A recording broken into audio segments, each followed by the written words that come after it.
कपीशो वासुदेवः प्रद्युम्नो अमितविक्रमः सङ्कर्षणो निरुद्धश्च शेषाद्रिपतिरेव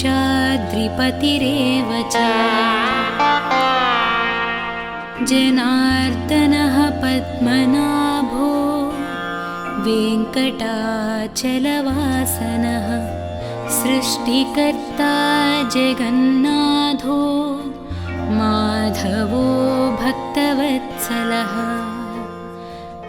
गोविन्दो गोपतिः कृष्णः केशवो गरुडध्वजः वराहो वामनश्चैव नारायणाधोक्षजः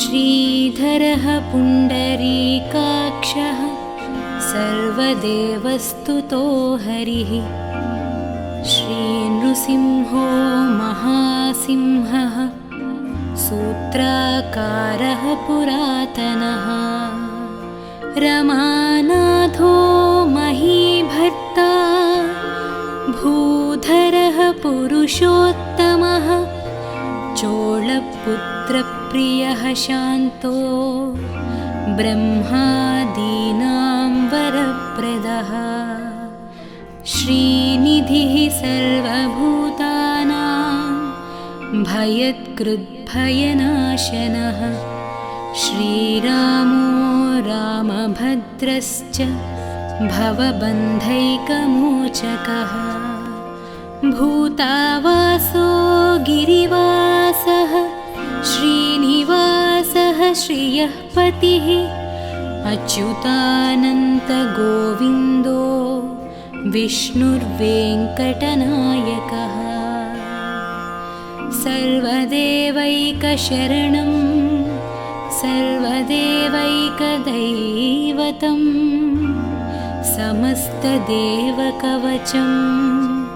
सर्वदेवशिखामणिः इतीदं कीर्तितं यस्य विष्णोरमिततेजसः त्रिकाले यः पठेन्नित्यं पापं तस्य न विद्यते राजद्वारे पठेद्घोरे सङ्ग्रामे रिपुसङ्कटे भूतसर्पपिशाचादिभयं नास्ति कदाचन अपुत्रो लभते पुत्रान् निर्धनो धनवान् भवेत् रोगार्तो मुच्यते रोगात् बद्धो मुच्येत बन्धनात् यद्यदिष्टतमं लोके तत्तत् प्राप्नोत्यसंशयः ऐश्वर्यं राजसम्मानं भुक्तिमुक्तिफलप्रदम् विष्णोर्लोकैकसोपानं सर्वदुःखैकनाशनं